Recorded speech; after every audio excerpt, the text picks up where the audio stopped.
Good morning. How we doing? Oh, yeah, look at that energy. Man, I was about to say Greensburg had a really energetic welcome this morning, and I thought everybody out with COVID, everybody out with fall break or quarantine or whatever. I was like, oh, it's going to be so dead in here. We're going to have to manufacture energy and get you guys excited, but I already feel it. So awesome. Welcome. My name's Seth, in case we haven't had the opportunity to meet. For those of you joining us online, we're so glad you're with us today, and hopefully someday you can be here in person. I want to start off with a question today, and the question is, what are your memories of money? What are your memories of money?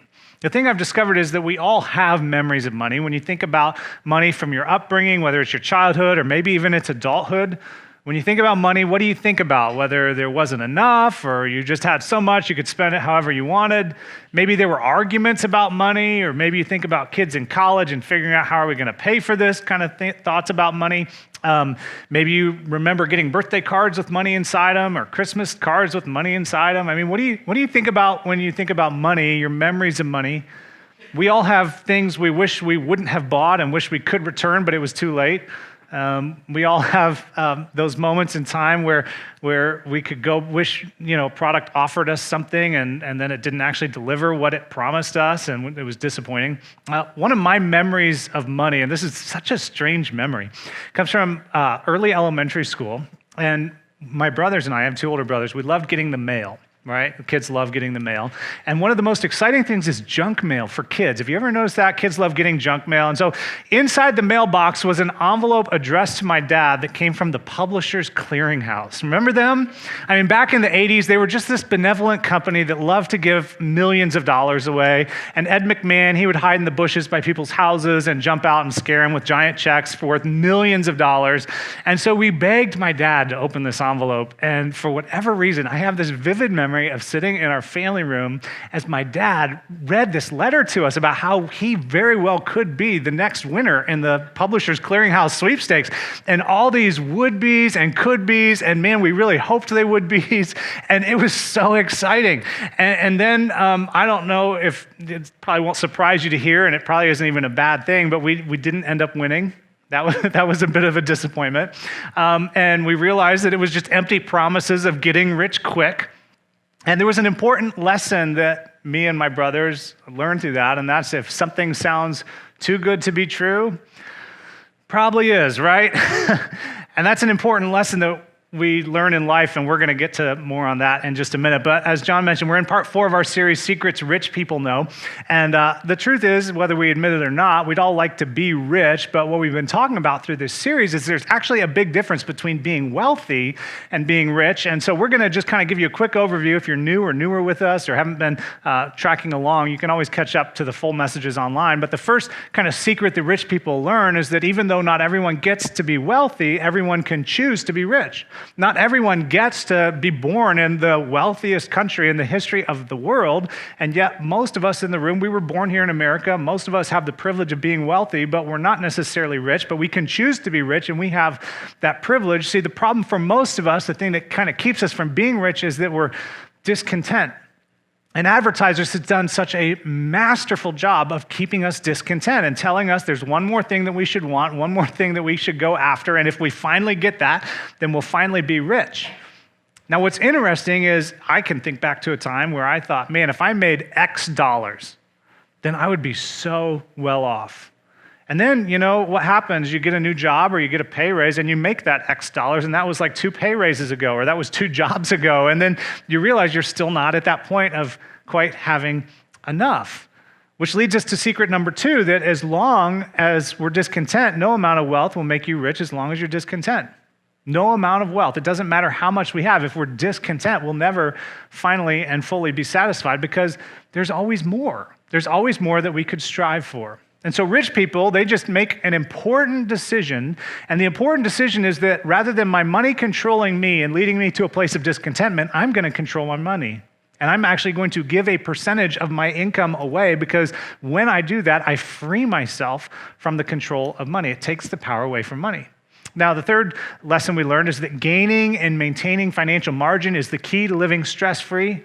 Because so often with our finances, we feel stress and we feel pressure. And the reason we do that is because we're living at our limits. But if we can create margin by putting together a lifestyle cap and saying, okay, here's my point of enough. I have enough when I reach this point. And if we can get on a spending plan and we can tell our money where to go, pre-decide how we're going to spend it before we actually get it, then we can help create healthy margin, healthy financial margin, and that'll lead us to a place of being stress-free. And then last week, we talked about hope and worry, and we uncovered something really important, and that's that what we hope in ultimately becomes the thing we worry about. And we said worrying about temporary things actually keeps you from being rich, because temporary things are fragile, and this world is broken, and fragile things are easily broken, and they're easily lost. They are simply temporary. So when we place our hope in things that are temporary and fragile, we ultimately set ourselves up to being disappointed. We set ourselves up to being worried and not sure how we're going to come through. But Jesus said, look, don't hope in temporary things. Hope in God, who generously gives you temporary things so you can enjoy them during your time on earth. It's not bad to enjoy the things that you have. Just don't place your hope in those things, because they weren't meant to bring hope for us. And we know that's true because if you've ever interacted with somebody who's at the end of their life, they're not asking to see their shoe collection. They're not asking to see their stuff, their car, their truck, whatever. They're asking to see their people. They're asking to see their pastor or their priest, or they recognize that there's something more to this life than just this life. And so the temporary stuff that we think matters so much doesn't actually matter. See, rich people don't sacrifice relationships and people for money. So that's kind of what we've been talking about over the last couple of weeks. Today is the unofficial end of our series, and the reason it's unofficial is because next week I actually have the privilege of interviewing a gentleman by the name of James Lenhoff. James wrote a book on what it means to be rich and living a rich life, and it's a fantastic book. In fact, he gave us a bunch of copies we're going to give away. We bought some copies to give away, so we got a bunch of books to give away. You don't want to miss next week. And James, in his book, addressed a topic. It's one piece of what he wrote about, and that was for parents, of how parents can raise rich kids. And I don't feel like I'm far enough along in my parenting to speak authoritatively on that. And so I invited James to come, and so we're interviewing James. You don't want to miss it. Next week's going to be really good. So, but to bring this kind of to a close, the unofficial end today, I want to go back to something I said here just a couple minutes ago, and that's that if something sounds too good to be true, it probably is. And as I said, this statement alone will get you far in life, but especially when it comes to our resources. See, this goes back to the idea of money being a trap that we talked about the first week. That there's always something more, there's always a lure, there's always something that we could go after, and if it sounds too good to be true, it ultimately probably is, which is why Paul, who wrote a letter to Timothy, he said this, he said that those who want to get rich, those who want to have more wealth, and last week we looked at the Greek word mamonos, which means, refers to worldly wealth.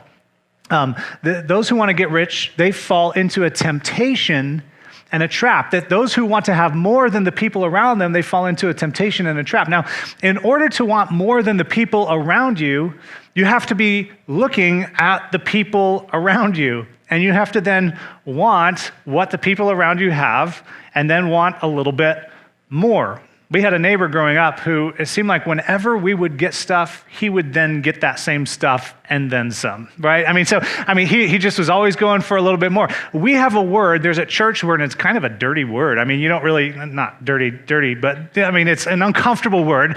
It's the word covet.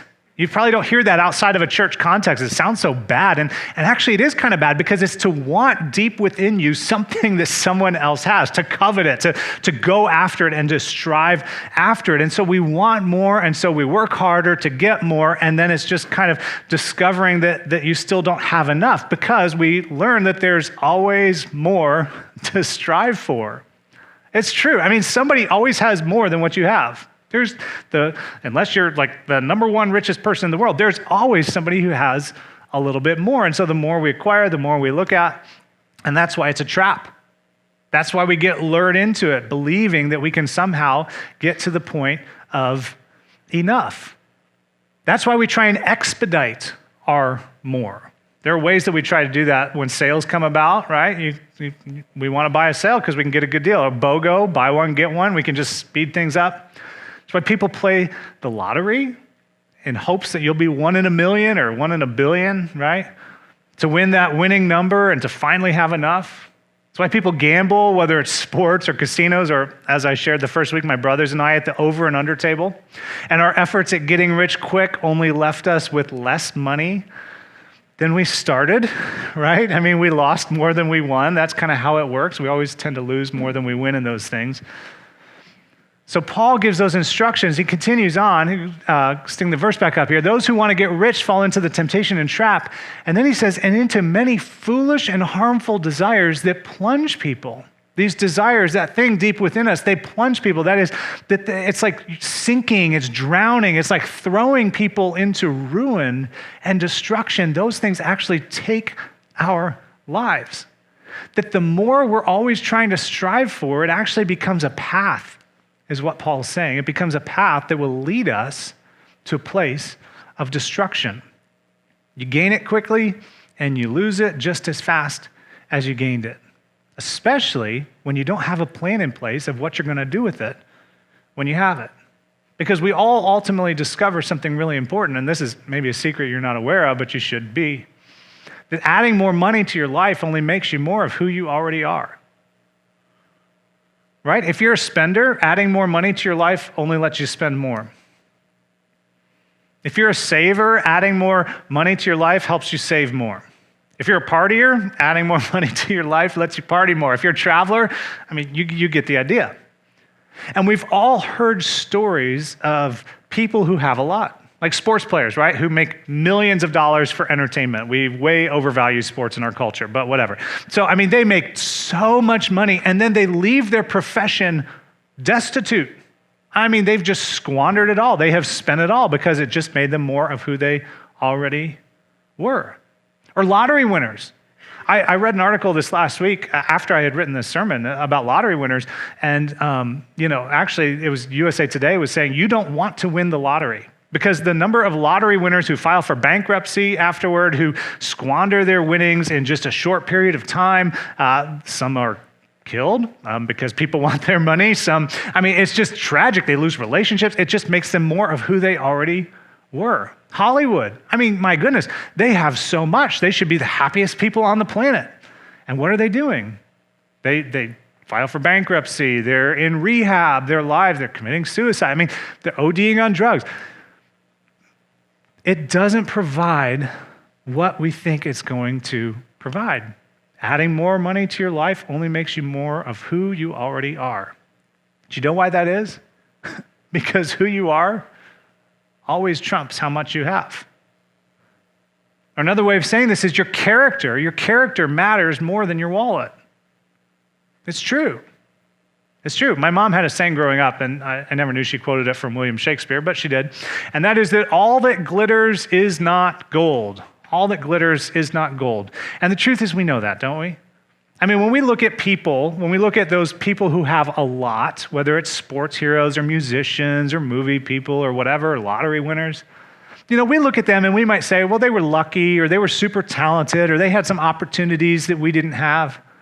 But we don't look at them and say, I want to be them. We might look at aspects of their lives and say, I'd like to have that, right? I'd like to have their income. I'd like to have their house on the beach in California. I'd like to take the travels or whatever. I'd like to have the followers or the accolades or whatever. We may like to have their sports skills or whatever, but ultimately we don't want to be them because we look at their lives and we say, there's nothing really rich about that. But the other side of that is that there are times when we see those heroes, so to speak, and they're incredible people, right? You watch a talk show, Fallon or whatever, and you see these people interviewed, and you think, man, they're just great people. They're doing really good things. They're setting up foundations. They're doing incredible things, and we look at that and we say, it's not because of their money that we want to be like them. It's just because they're great people. Sometimes it's in spite of their money. Their money has nothing to do with it. It has to do with how they live their lives. See, my point is that our character isn't something that just comes about. It's not just a one-time decision that we make and suddenly we have really great character. In fact, throughout this series, I've been challenging you, inviting you to make some choices. Some of those choices are these that, we can get this up here. Decide that you have enough. It's an important choice to make. Decide you have enough. Be generous. Set a lifestyle cap. Create a spending plan. Shift your hope of what's temporary, or shift your hope off of what's temporary onto what's eternal. And these are all good and true, but the point is you don't just make these choices once. You don't just make these choices once and suddenly you're at a point of having a rich life. We sent you home the first week of our series with an envelope that had $2 in it. We said, go buy somebody's coffee. You don't just buy somebody's coffee once and suddenly you're rich. I mean, that's just not how it works. These have to be constant because nobody gets rich quick and stays rich. Nobody gets rich quick and stays rich. In fact, here's our secret for today. Secret number 5 is that there's no way to get rich quick. You can only sow and reap your way to living a rich life. It's a choice that we have to consistently make time after time after time. It doesn't just happen once and suddenly we're there. So how do we do that? Well, we're going to talk about that today. Now, for those of you in the room who are a little bit younger in your teenage years, right, or younger to me is anybody under the age of 35 at this point in my life, but for those of you who are younger, you have a few more years to figure this out than those of us who are older, or maybe in your twilight years, you better start figuring it out if you're up at that age bracket. But the good news is that regardless of where you've been, you can make choices now to begin sowing and reaping a rich life. So we're going to continue looking at what Timothy was received by letter from Paul. And Paul had some really fascinating things to say. And what's important to know is that this was written 2,000 years ago, which means 2,000 years ago, when you compare how much money people had 2,000 years ago, I mean, think about it. Compared to what we live with today in our culture, even the rich people would probably fall into our category of poor. So what Paul directs toward rich people, I just have to believe really, really applies to us. And the things that he tells rich people to avoid the trap of more, to move in the direction of not putting our hope in wealth, but putting our hope in God. So here's what he says, 1 Timothy chapter 6, verse 17. I'll get it up here in just a second. He says, command those who are rich, that is, who have worldly wealth, who have resources in this day and age, command those who are rich in this present world, not in the world to come. I mean, we're talking about physical things here on this earth. Command them not to be arrogant, nor to put their hope in wealth. Now, this is kind of interesting because rich people apparently 2,000 years later haven't changed a whole lot from rich people 2,000 years ago, because there's something about having wealth that makes you feel like you're important. 2,000 years ago, this was actually tied to God's blessing on your life. In other words, if you had a lot of wealth, it meant that God was happy with you, that you were doing the right things, that God was blessing you. And if you were poor, if you didn't have a lot of money, if you didn't have a lot of wealth, then God was unhappy with you. But Paul says, look, quit thinking that you're so good because you have money, and quit putting your hope in something that's temporary. Quit thinking you're something because you have money, and quit putting your hope in something that's temporary. Because the truth is, we all know, as we just talked about, rich people who aren't very great people.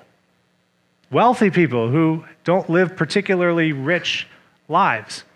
Because who you are always trumps how much you have. Your character matters far more than your wallet, because wealth on this earth, it's temporary. And by nature of being temporary, it means it's fragile. In fact, here's what his words were for it. He says, which is so, what's this word here? Yell it out real loud because there are only a few of you in the room, right? It's what? Uncertain. Yeah, there you go. There you go. Wake up a little bit. It's uncertain. It's so uncertain. The stock market falls. Wealth is uncertain. A pandemic hits. Wealth is uncertain. I mean, look at all these businesses that are closing their doors for their last time, or that have taken out loans to just try and keep their doors open, but they never had debt in the past. Disasters come, fires, earthquakes, tornadoes, storms. I mean, it is so uncertain. But the problem is, we've been trained and we've been taught to believe that it is certain, that we can put our hope in it. Our financial advisors tell us if we just have $1 million in the bank, or in our resource bin, right, in our stocks and our investments and our 401ks, I guess it's 2 million now. But if we just get 2 million, we'll be set for whatever we need in life. The problem is, we don't know when life will be taken from us, do we? We don't know when this day will be our last. That's why it's so uncertain. So instead of putting your hope in things that are uncertain, he says, tell them, command them, instruct them to put their hope in God, who richly provides us with everything for our enjoyment. Now, we talked about this last week in case you weren't with us. The good news is that God gives us stuff so that we can enjoy it. That's good. It's not, you shouldn't feel guilty for driving a car. Okay? This is not a guilt message, so please don't hear that. There's nothing guilt about this message. You shouldn't feel bad about driving a car. You shouldn't feel bad about living indoors. You shouldn't feel bad about going out to eat. You shouldn't feel bad about having a grill you love to grill on, or a smoker you love to smoke stuff on, or carrying a purse you like to carry. I don't know, whatever it is. This isn't about guilt. The point is that God does give us stuff for our enjoyment, but we don't put our confidence in that stuff. We don't put our hope in that stuff. God provides things for us to enjoy, but those things aren't meant to give confidence. They're not meant to give us confidence. Confidence says that my hope is in this thing, that it's going to somehow provide for me, that it's going to give me everything that I need, and I'm going to finally and fully be satisfied. No. Things are for our enjoyment, that we can enjoy having them. We can enjoy using the things that have been entrusted to us. When God put Adam and Eve on the planet, he put them in paradise. He didn't set them in a hole and say, I'm sorry about your luck. God wanted them to enjoy life. He put them in a beautiful place, provided generously for them so that they could enjoy it. And my goodness, has God blessed us richly? I mean, really, think about it. Our homes are double the size they were 50 years ago. And yet our families are 3/4 the size they were 50 years ago. But we have to park our cars in the driveway because our garages are so full. And our basements are so full. And so we rent storage units. Do you know how many things, just things, the average household has? And this is the average household, I'm convinced, without Playmobil toys, because that doubles everything. They have so many tiny little pieces. The average household has 300,000 things. Just let that number sink in. 300,000 things. Man, has God blessed? I mean, he's given us so much. So what Paul's saying, don't miss the giver over the gift. Don't be so satisfied with the gift that you forget who gave it to you in the first place. That stuff's meant to be enjoyed, but it's not meant to take a place of confidence in your life. It's not meant to take the center spot of your heart. So you know how we combat this? Paul gave us some instructions. He said, command them, not instruct them, not tell them nicely or ask them gently. And this is for followers of Jesus. If you're not at the point of being a follower of Jesus yet, you can listen in and whatever. But for the rest of us, this is our instructions. He says, command them to do good. Not just to have a bunch, but to do good. And this is another way of saying it, to be rich in good deeds. See what Paul did there? That play on words? Rich in this present life. Actually be rich with the way you live your life. Don't just be rich with your stuff and have lots of stuff. Be rich with the way you live your life. Be rich in good deeds, and tell them to be generous and willing to share. In other words, those things are for your enjoyment, but they're not solely for your enjoyment. Yes, God provided you with those things so that you could have a good life here on this earth, but it's not just for your life. Being rich is more than just the money that we have. It's living our lives for something beyond ourselves. And so Paul's saying, don't let riches control your life. Don't let wealth actually keep you from being rich. Because more money won't make you rich. What will make you rich is when you leverage the temporary things you have during your time on earth. And again, things are more than resources. It includes your life, your time, everything that's entrusted to you. Leveraging those for things that are actually eternal. See, I think there's an important question that, again, for us followers of Jesus, that we need to ask ourselves. And it's, God, what do you want me to do with what you've given me? Now, I'll just tell you, if you begin praying this prayer, it is uncomfortable. This is more uncomfortable than sitting in a Bible study and learning about God. This is a deep prayer that gets you to the point of saying, God, I'm going to trust you with my life.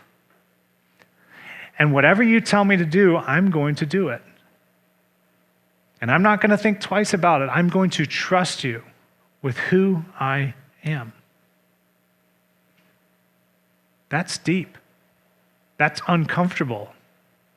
That's getting in the deep end of a pool where you can't really swim and you're just thinking, okay, God, you're going to have to hold me up here because, you're asking me to give this or to give my time to this and I don't know how it's going to work. But I'm choosing to put my hope in you, not in this stuff. I'm choosing to put my hope in you, not in how I want to spend my time. Now, there are plenty of people who don't ask this question, and there are plenty of people who spend their lives on themselves, and the thing that they discover is that they are poor, wealthy people because they live their lives for the sake of themselves. An example, we're going to watch a movie about him in a couple months, Ebenezer Scrooge. Remember that story? I mean, it's such an appropriate story. I mean, Ebenezer Scrooge, who has so much money, but who is an incredibly poor person. And when the ghost of Christmas present comes and takes Scrooge around to all these people he knows and all these quote unquote poor people who are destitute and don't have anything, and Scrooge looks at their lives and he discovers these people actually have joy. And he hears them sitting around the table talking about how sorry they feel for this poor wealthy man. And then the ghost of Christmas future comes and takes him to his grave, and he realizes nobody is mourning the loss of his life because nobody frankly really cared. He didn't do anything worthwhile or kingdom-minded with his life. And so it withered away. And he had the opportunity to see what people said about him when it was gone, which was, you were a poor, wealthy person whose life didn't actually account for much. It made no difference. See, he had the privilege of hearing what people would say about him when he died. You and I, we don't necessarily have that privilege. But have you ever asked yourself the question, what will people say about me when I'm gone? Have you ever thought about that? Because, at that point in time, your life will come into focus. And people will talk about you, people who hadn't thought about you for a while, perhaps, but they were connected to you somehow and heard, oh, so-and-so, passed. What will they say? Will they look at your life and say, you lived an incredibly rich life? You leveraged your life and your resources and the things of this world for things that were not of this world? Or will you be like an Ebenezer Scrooge, a poor, rich person? And if you're new to faith or you're newer to faith or you're trying to figure out faith thing and you're not even sure you want to believe in Jesus yet or not, you just need to know that God will never give you permission to live your life for the sake of yourself. So what you're signing on to, if you choose to follow Jesus, is he's not going to give you permission to live your life for the sake of yourself. That's not what he did. He lived his life for the sake of you and me and everyone on the planet.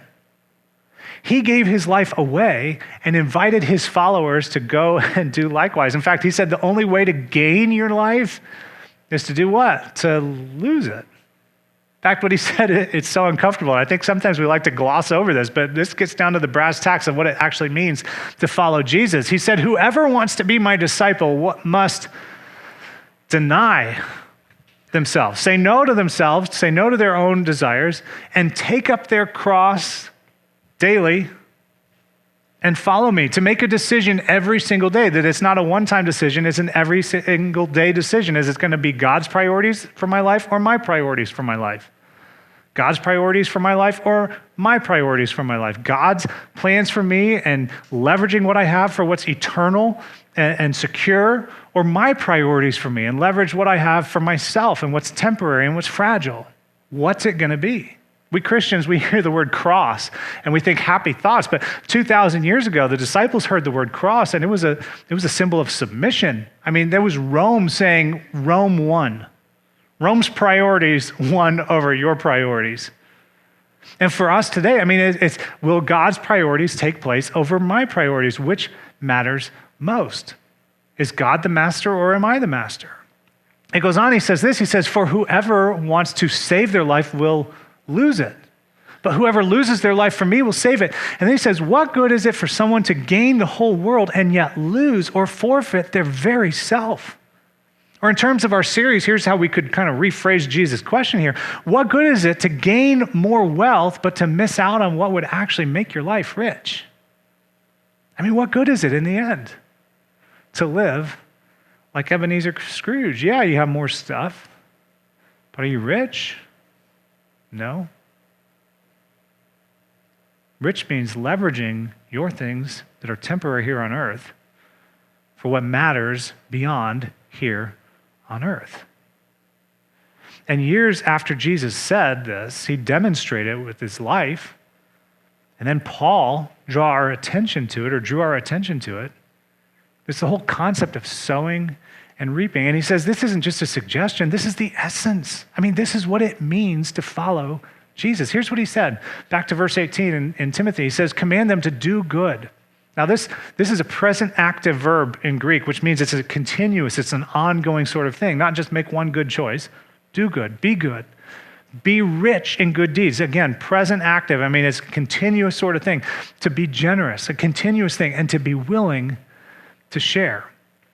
And when these become the essence of our daily lives, here's what Paul goes on to say.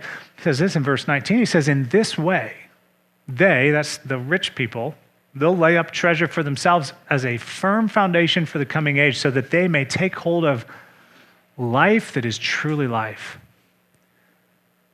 Because as much as we might be convinced that living life and spending our life on ourselves here on earth is life, it's not. Because it's temporary. And by virtue of being temporary, it is incredibly fragile. But when we leverage things in this temporary world for things that are eternal, we discover what it means to be rich. It's sowing and it's reaping. You don't get rich quick. You sow and you reap your way to living a rich life. You leverage what's temporary and fragile on this earth for what's eternal and secure, and then you take hold of a rich life. So I got to ask a question. It's a question I hope you'll ask yourself is, am I sowing my way to a rich life? Only you can answer this. But the good news is it's easy to answer. Just look at, your calendar.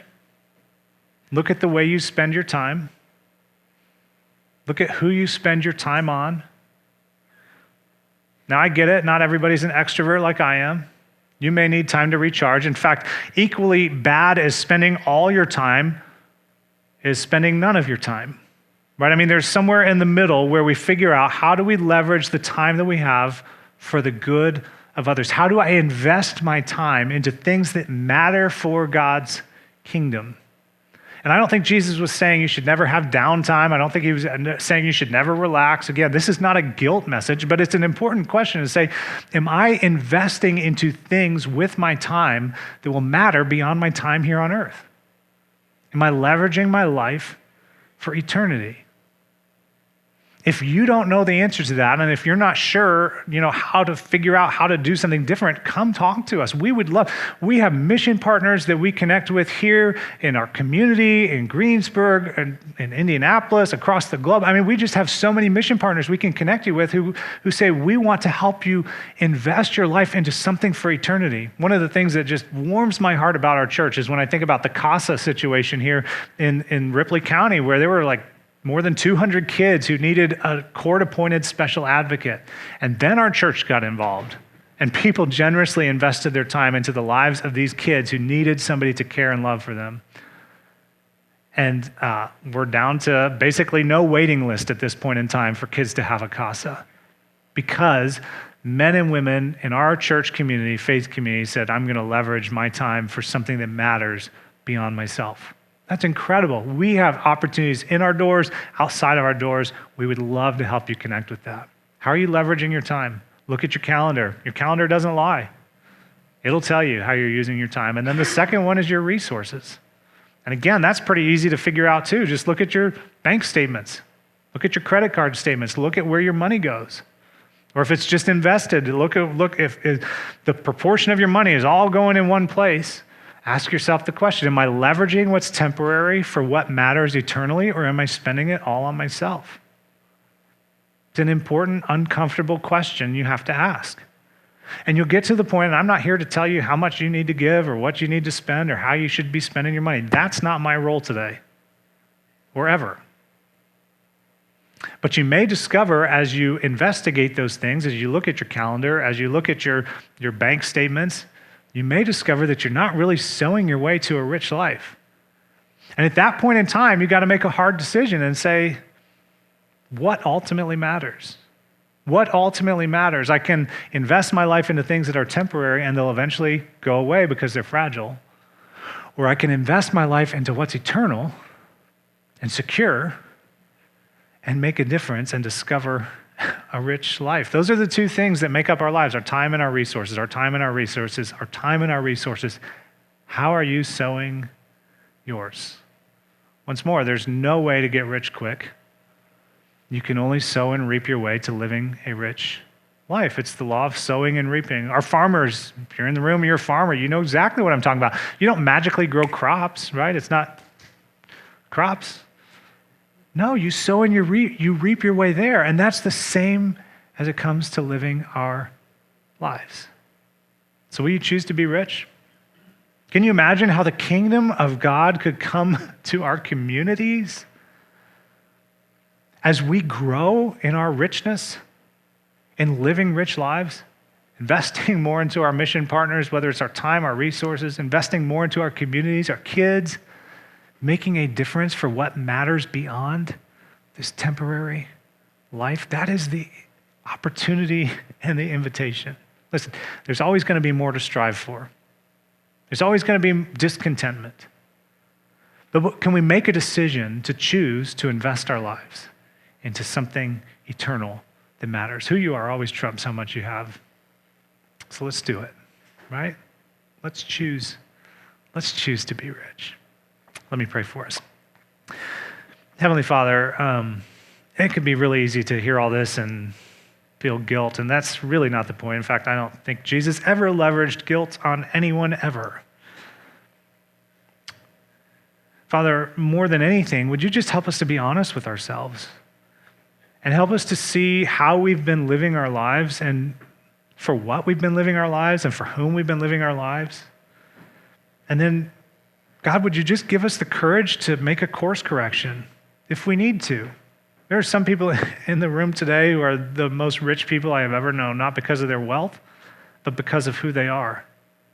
Father, would you help every one of us to strive to be that way, to live rich lives, to be generous with our time, our resources, to invest them into things that matter beyond this temporary world. Father, thank you for how generous you have been to us. We just have so much. We take it for granted. I know I take it for granted. Give us wisdom to know what we need to do with what we've heard today, and then, Father, give us the courage to do it. Pray in Jesus' name. Amen.